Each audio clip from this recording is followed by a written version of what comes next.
بالله من الشيطان الرجيم. بسم الله الرحمن الرحيم.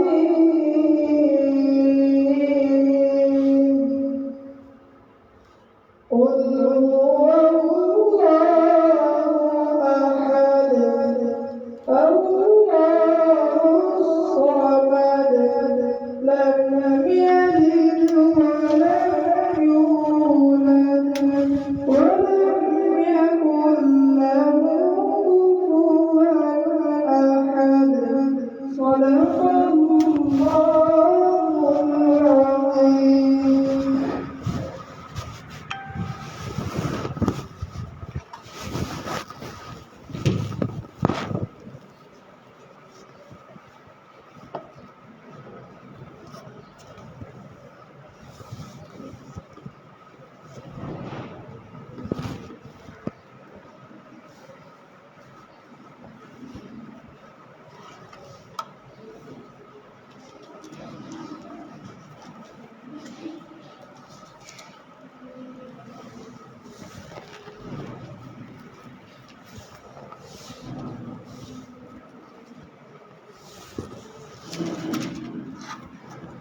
الحمد لله وكفى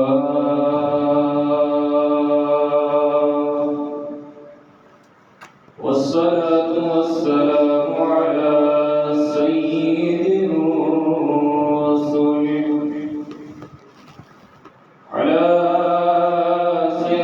الرسل وخاتم الأنبياء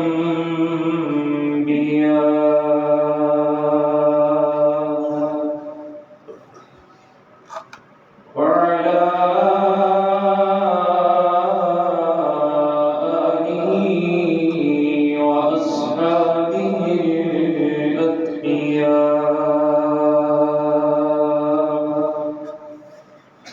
أما بعد فقد قال الله تبارك وتعالى في كلامه المجيد: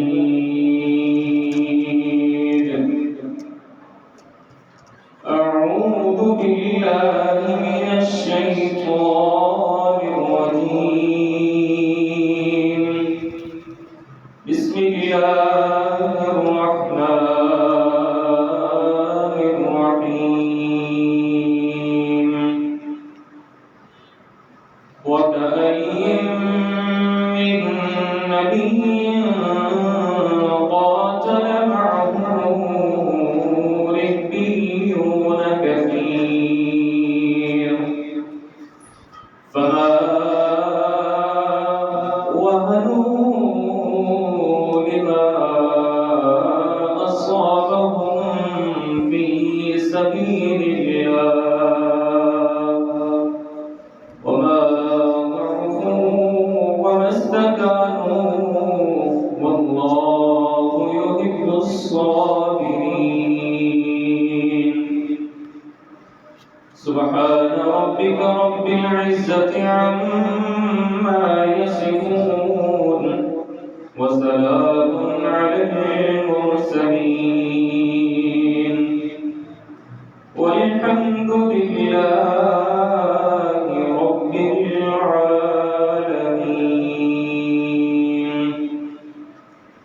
اللهم صل على محمد وعلى آل محمد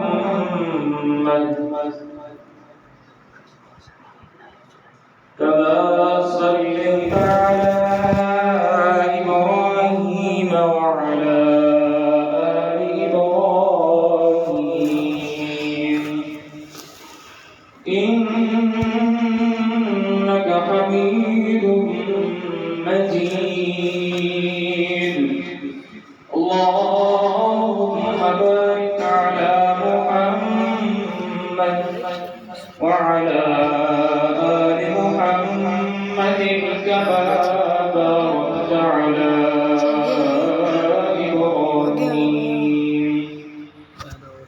وعلى آل إبراهيم إنك حميد مجيد. میرے بھائی دوست اور بزرگوں، اللہ رب العزت سے دعا ہے کہ اللہ تعالی مجھے حقیقت بیان کرنے کی توفیق عطا فرمائے، اور پھر اس کے بعد ہم سب کو اس پر عمل کرنے کی توفیق عطا فرمائے. میرے بھائی کے دوست اور بزرگوں، انسان کی یہ جو زندگی ہے یہ امید اور نا امیدی کے درمیان چلتی ہے. یہ کامیابی اور ناکامیوں کے بیچ زندگی کی دوڑ جب عبادت کی وادی میں قدم رکھتی ہے تو اس کا امیدوں کی منزل جو ہے وہ اپنے معبود حقیقی کی رضاؤں کو بنانا ہوتا ہے. اس لیے کہ جب کوئی انسان کسی انسان سے اپنی امیدوں کو وابستہ کرتا ہے تو وہ محروم ہو جاتا ہے. جب کوئی اپنی امیدیں کسی گاؤں کے چودھری سے، کسی علاقے کے سردار سے وابستہ کرتا ہے تو وہ محروم ہو جاتا ہے. جب کوئی اپنی امیدوں کو اقتدار سے وابستہ کرتا ہے تو ان اپنی امیدوں کو وابستہ کرنے والے ان کا مقدر ناکامی بن جاتی ہے. جب کوئی اپنی امیدوں کو دنیا کے مال سے وابستہ کرتا ہے تو اس کے مقدر میں ناکامی ہو جاتی ہے تو یہ محروم ہو جاتا ہے. جب کوئی اپنی امیدوں کو اپنے رشتہ داروں سے، دنیاوی رشتوں سے وابستہ کرتا ہے تو اس کی امیدیں جو ہے یہ اپنی امیدوں سے محروم ہو جاتا ہے. اس کا مقدر ناکامی بن جاتی ہے، نامرادی ہو جاتی ہے. لیکن جب اللہ رب العزت کی عبادت کی وادی میں جب انسان اللہ رب العزت کی عبادت کرتا ہے اور وہ اپنی امیدوں کو اللہ رب العزت کی عبادت کے ساتھ منسلک کرتا ہے، جب اس کی امیدوں کا مرکز اللہ رب العزت کی ذات ہوتی ہے تو وہ صرف اور صرف اللہ رب العزت اس کی امیدوں کو پورا کرتے ہیں. اس لیے کہ جب دنیا دار کی امیدیں جو ہیں وہ دنیا کے مال سے وابستہ ہوتی ہیں، جاگیروں کے طلبگار کی امیدیں جاگیروں سے وابستہ ہوتی ہیں. دنیا کا طلبگار اپنی امیدوں کو دنیا کے اسباب کے ساتھ منسلک کرتا ہے، لیکن جب اللہ رب العزت کی عبادت کرنے والا بندہ اللہ رب العزت کے ساتھ اپنی امیدوں کو وابستہ کرتا ہے تو پھر اللہ رب العزت اپنے بندے کی امیدوں کو اس طرح سے پورا فرماتے ہیں. اللہ رب العزت نے فرمایا وَلَا تَيْأَسُوا مِن رَوْحِ اللَّهِ إِنَّهُ لَا يَيْأَسُ مِن رَوْحِ اللَّهِ إِلَّا الْقَوْمُ الْكَافِرُونَ کہ مومن انسان کی جو امیدیں ہوتی ہیں اس کی امیدوں کا مرکز اللہ رب العزت کی ذات ہوتی ہے. کہ اللہ رب العزت کی ذات کے ساتھ جب انسان کی امیدیں وابستہ ہوتی ہیں تو اللہ تعالیٰ فرماتے ہیں کہ جب انسان کی امیدیں میرے ساتھ منسلک ہو جاتی ہیں وَلَا تَيْأَسُوا مِن رَوْحِ اللَّهِ تو اللہ رب العزت کی ذات کے ساتھ جب کوئی امید وابستہ ہوتی ہے تو اللہ تعالیٰ کبھی بھی اس کو ایسے ہی نہیں چھوڑتے. اللہ تعالیٰ نے فرمایا کبھی بھی مومن انسان میری رحمت سے، میری ذات سے نا امید نہیں ہوتا. میری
میں، ان مشکلات میں، اس مشکل وقت میں اگر اپنی امیدوں کو کسی سے وابستہ کیا ہے تو وہ اللہ رب العزت کی ذات ہے۔ اور پھر اللہ رب العزت نے فرمایا کہ حضرت عیسیٰ علیہ السلام نے یہی کہا کہ میرا رب میرے ساتھ ہے۔ فرمایا یا اخت ہارون ما کان ابوک امرأ سوء وما كانت امک بغیہ فاشارت الیہ۔ جب مریم علیہ السلام حضرت عیسیٰ کو اپنی قوم کے پاس لے کر آئی، قوم والے کہنے لگے کہ مریم یہ تو نے کیا کیا ہے؟ نہ تیری ماں ایسی تھی، نہ تیرا باپ ایسا تھا، تیری ماں بھی بڑی شریف عورت تھی، تیرا باپ بھی بڑا نیک آدمی تھا، تو کس پہ چلی گئی ہے؟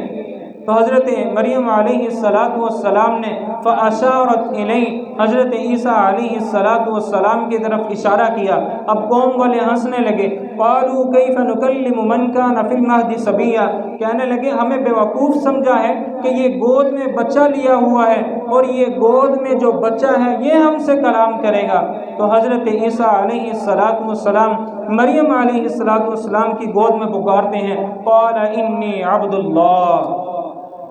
کہ میرا اللہ جو ہے وہ میرے ساتھ ہے، جس اللہ نے مجھے پیدا کیا ہے اس نے مجھے بچپن میں ہی بولنے کی طاقت بھی دی ہے۔ تو اسی طرح حضرت لوط علیہ السلام نے بھی یہی فرمایا کہ میرا اللہ میرے ساتھ ہے۔ حضرت شعیب علیہ السلام پر جب کوئی پریشانی آئی تو انہوں نے بھی یہی کہا کہ میرا اللہ میرے ساتھ ہے۔ حضرت ابراہیم علیہ السلام پر جب باپ نے کہا کہ گھر سے نکل جاؤ، فرمایا قال سلام علیک ساستغفر لک ربی انہ کان بی حفیہ، فرمایا کہ تمہیں تمہارا گھر مبارک ہو،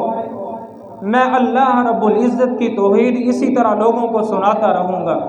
کیونکہ میں نے اپنی امیدوں کو، میں نے اپنا اجر اللہ رب العزت سے لینا ہے۔ میری تمام کی تمام امیدیں جو ہیں وہ اللہ رب العزت کے ساتھ وابستہ ہیں۔ میں ان دنیا کے اسباب پہ یقین نہیں رکھتا، کیونکہ اللہ جب تبدیل کرنا چاہے تو دنیا کے قانون کو تبدیل کر کے رکھ دیتا ہے۔ جب حضرت ابراہیم علیہ السلام نے اللہ رب العزت کی ذات پر بھروسہ کیا تو اللہ رب العزت نے فرمایا کہ میرا پیغمبر میری توحید بیان کرنا آپ کا کام ہے، آپ کے دشمنوں سے نبٹنا یہ ہمارا کام ہے۔ جب لوگوں نے حضرت ابراہیم علیہ السلام کو آگ میں پھینکا، دنیاوی اسباب کے تحت اگر دیکھا جائے تو پھر یہ معلوم ہوتا تھا کہ ابراہیم علیہ السلام کا ایک بال بھی نہ ملے گا، لیکن جب وہ آگ ختم ہوئی، حضرت ابراہیم علیہ السلام باہر آئے اور صحیح سلامت آئے، لوگ دیکھ کر حیران ہونے لگے اور کہنے لگے کہ واقعی ابراہیم کا رب کوئی بڑی ہستی ہے، وہ ہر کچھ کر سکتا ہے، جس نے قال سلام علیک ساستغفر لک ربی انہ کان بی حفیہ۔ یہ جو ابراہیم کی بات ہے نا کہ میرا رب میرے ساتھ ہے، ابراہیم اس بات میں جھوٹا نہیں ہے، اس کا رب واقعی اس کے ساتھ ہے، اس نے اسے مشکل حالات میں بھی نہیں چھوڑا۔ ہمارے معبود ہمیں مشکل حالات میں چھوڑ دیتے ہیں۔ اللہ رب العزت فرماتے ہیں کہ مشرک آدمی پر جب کوئی دکھ، مصیبت اور پریشانی آتی ہے تو ان مشکلات میں وہ اپنے معبودوں کو چھوڑ کر تو صرف اور صرف اللہ رب العزت کو پکارنا شروع کر دیتے تھے، میرے ساتھ ہیں۔ لیکن جب آقا دو جہاں صلی اللہ علیہ وسلم، سب کہہ دیجئے صلی اللہ علیہ وسلم کی باری آئی تو آپ صلی اللہ علیہ وسلم نے ابھی یہ نہیں کہا کہ میرا رب میرے ساتھ ہے، تو اللہ تعالی نے فرمایا یا ایھا النبی حسبک اللہ ومن اتبعک من المؤمنین۔ تو اللہ تعالی خود اعلان کرتے ہیں کہ میرا پیغمبر میں آپ کے ساتھ ہوں، آپ کے یہ جو دشمن ہیں میں خود ان سے نپٹ لوں گا۔ باقی جتنے بھی انبیاء ہیں سب کو کہنا پڑتا ہے کہ میرا اللہ میرے ساتھ ہے، میرا اللہ میرے ساتھ ہے، لیکن جب باری محمد کریم صلی اللہ علیہ وسلم کی آتی ہے تو پھر اللہ تعالیٰ خود اعلان کرتے ہیں کہ یا ایھا النبی حسبک اللہ، میرا پیغمبر میں آپ کے ساتھ ہوں۔ تو یہ آپ صلی اللہ علیہ وسلم کی شان ہے۔ اور پھر اللہ رب العزت نے فرمایا کہ صرف آپ کے ساتھ نہیں، وَمَنِ اتَّبَعَكَ مِنَ الْمُؤْمِنِينَ، جن لوگوں نے آپ کی اتباع کی، جنہوں نے اپنی نسبت آپ کے ساتھ کر دی، جن لوگوں نے آپ کی دعوت کو قبول کر لیا، جن لوگوں نے سچے دل سے آپ نے جو ان کو دعوت دی انہوں نے اس کو قبول کیا اور آپ کی تعلیمات پر عمل کیا، اس قرآن کے ساتھ اپنی نسبت کو جوڑ لیا، میں اللہ ان کے بھی ساتھ ہوں۔ یہ مومنین کی فضیلت ہے۔ اللہ رب العزت نے فرمایا کہ إِلَّا الَّذِينَ تَابُوا وَأَصْلَحُوا وَاعْتَصَمُوا بِاللَّهِ وَأَخْلَصُوا دِينَهُمْ، کہ یہ جو اپنی امیدوں کا مرکز اللہ رب العزت کو بنانا ہے، اس کا ہمیں فائدہ کیا ہوگا؟ اللہ تعالیٰ فرماتے ہیں کہ إِلَّا الَّذِينَ تَابُوا وَأَصْلَحُوا وَاعْتَصَمُوا بِاللَّهِ وَأَخْلَصُوا دِينَهُمْ، جب کوئی انسان یہ اپنے کفریہ عقائد کو چھوڑ کر، شرکیہ اعمال کو چھوڑ کر خالصتاً اللہ رب العزت کی ذات کو اپنی امیدوں کا محور بناتا ہے، اپنی تمام کی تمام حاجات کو اللہ رب العزت کی ذات کے ساتھ منسلک کرتا ہے، تو اللہ تعالیٰ فرماتے ہیں کہ جب اس طرح ہوتا ہے تو ہم اپنے بندوں کو فَأُولَٰئِكَ مَعَ الْمُؤْمِنِينَ وَسَوْفَ يُؤْتِ اللَّهُ الْمُؤْمِنِينَ أَجْرًا عَظِيمًا، جب انسان اس طرح کرتا ہے تو اللہ تعالیٰ ان کا شمار اپنے خاص مقربین بندوں میں کر دیتے ہیں۔ وَسَوْفَ يُؤْتِ اللَّهُ الْمُؤْمِنِينَ أَجْرًا عَظِيمًا، اللہ تعالیٰ فرماتے ہیں کہ صرف ان کا شمار مومنین کے ساتھ نہیں بلکہ اللہ تعالیٰ ان کو ایک بڑا اجر بھی عطا کریں گے۔ آگے فرمایا وَمَن يَكْفُرْ بِالطَّاغُوتِ وَيُؤْمِن بِاللَّهِ فَقَدِ اسْتَمْسَكَ بِالْعُرْوَةِ الْوُثْقَىٰ لَا انفصام لَهَا وَاللَّهُ سَمِيعٌ عَلِيمٌ، اللہ رب العزت نے فرمایا جس نے طاغوتی طاقتوں کو ٹھکرا کر، دنیا کی شان و شوکت کو ٹھکرا کر، اس نے دنیا کے اسباب کو ٹھکرا کر، اپنے اقتدار کو ٹھکرا کر، جس نے اپنی امیدوں کو اللہ رب العزت کے ساتھ جوڑ لیا، اللہ تعالیٰ فرماتے ہیں فَقَدِ اسْتَمْسَكَ بِالْعُرْوَةِ الْوُثْقَىٰ لَا انفصام لَهَا، جب یہ انسان کی امیدیں اللہ رب العزت کے ساتھ وابستہ ہوتی ہیں پھر اللہ تعالیٰ اس کی انسان کے اس بھروسے کو، اس کی امیدوں کو کبھی بھی اللہ رب العزت ٹوٹنے نہیں دیتے۔ لیکن اللہ رب العزت نے فرمایا کہ یہ اتنا آسان کام نہیں۔ ان الذین قالوا ربنا اللہ ثم استقاموا، جن لوگوں نے یہ کہا کہ اللہ رب العزت ہمارا رب ہے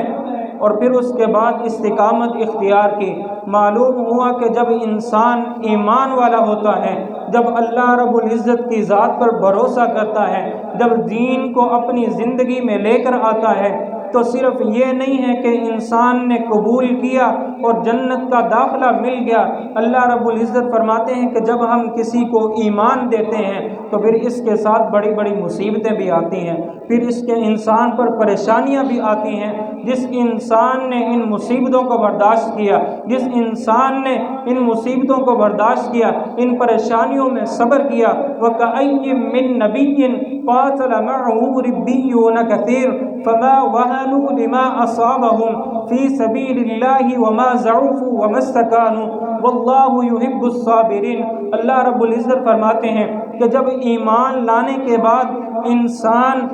اس طرح اللہ رب العزت کی ذات پر ایمان لے کر آیا کہ اس کی زندگی میں بڑی بڑی مشکلات آئی، بڑی پریشانیاں آئیں، لیکن ان پریشانیوں کے باوجود، ان مشکل حالات کے باوجود اس کے ایمان میں فرق نہیں آیا، تو اللہ رب العزت فرماتے ہیں کہ یہ جو انسان ہے یہ کامل مومن ہے۔ یہی تو وجہ ہے کہ جب صحابہ کرام نے اس بات کا اقرار کیا تو حضرت بلال رضی اللہ تعالی عنہ کو کس طرح تکلیفیں دی گئی، لیکن ان تکلیفوں کے باوجود وہ ڈٹے رہے، وہ یہی نعرہ لگاتے رہے ربنا اللہ ربنا اللہ ربنا اللہ، یہاں تک حضرت بلال رضی اللہ تعالی عنہ کو مار پڑتی تھی، اتنی تکلیفیں پہنچائی جاتی کہ حضرت بلال رضی اللہ تعالی عنہ کو کانٹوں پر حضرت بلال رضی اللہ تعالی عنہ کو جلستے ہوئے کوئلوں پر لٹا دیا جاتا اور ان کی چربی سے وہ کوئلے ٹھنڈے ہوتے، لیکن وہ جو ان کا مالک تھا وہ ان کو کہتا کہ بلال صرف تو یہ کہہ دے کہ اللہ بھی ہمارا رب ہے، اور یہ جو ہم نے معبود بنا رکھے ہیں جن کے ساتھ ہم نے اپنی امیدوں کو وابستہ کر رکھا ہے یہ بھی کچھ نہ کچھ کر سکتے ہیں۔ تو حضرت بلال رضی اللہ تعالی عنہ کی زبان سے صرف ایک ہی کلمہ نکلتا تھا، احد احد احد، کہ اگر کچھ کرنے والی ذات ہے، اگر ہماری مشکلوں میں کام آنے والی ذات ہے تو وہ صرف اور صرف اللہ رب العزت کی ذات ہے۔ اسی لیے حضرت بلال رضی اللہ تعالی عنہ سے کسی نے پوچھا کہ بلال تمہاری زندگی کے سب سے خوبصورت ترین دن کون سے ہیں؟ تو حضرت بلال رضی اللہ تعالی عنہ فرماتے ہیں کہ وہ جب مجھے کوئلوں پر لٹایا جاتا، وہ جب عرب کی تپتی ہوئی ریت پر مجھے لٹا دیا جاتا اور میرے سینے پر پتھر رکھ دیے جاتے، تو جب مزہ مجھے احد احد کہنے میں اس وقت آتا تھا، آج تک زندگی میں نے ایسی لذت محسوس نہیں کی۔ تو اللہ رب العزت نے فرمایا وَكَأَيٍّ مِّن نَبِيٍّ قَاتَلَ مَعَهُ رِبِّيُّونَ كَثِيرٌ فَمَا وَهَنُوا لِمَا أَصَابَهُمْ فِي سَبِيلِ اللَّهِ۔ جب ایمان لانے کے بعد انسان کو تکلیفیں پہنچی، مصیبتیں اور پریشانیاں آئیں، ان مصیبتوں کے باوجود مومن انسان نے اپنی امیدوں کو اللہ رب العزت سے ہٹا کر کسی اور کے ساتھ منسلک نہیں کیا، تو اللہ تعالیٰ فرماتے ہیں وَاللَّهُ يُحِبُّ الصَّابِرِينَ، اس صبر کرنے والے انسان سے اللہ رب العزت محبت کرتے ہیں۔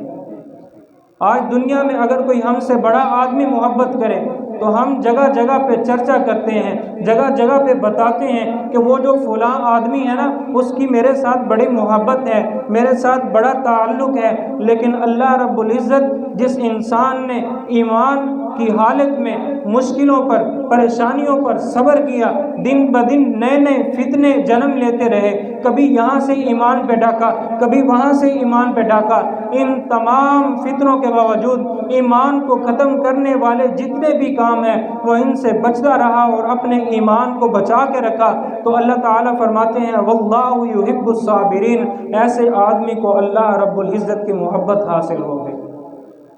اور جس انسان کو اللہ رب العزت کی محبت حاصل ہو جائے اسے دنیا کی محبتوں کی ضرورت نہیں ہوتی۔ تو اللہ رب العزت سے دعا ہے کہ اللہ تعالی ہمیں اپنی امیدوں کو اپنی ذات سے وابستہ کرنے کی توفیق عطا فرمائے، اور ہمارے ایمان پر جتنے بھی ڈاکے ڈالے جا رہے ہیں اللہ تعالی ہمارے اس پرفتن دور میں ہمارے ایمانوں کی حفاظت فرمائے اور ہمارا ایمان پہ اللہ رب العزت خاتمہ فرمائے۔ وما علینا الا البلاغ۔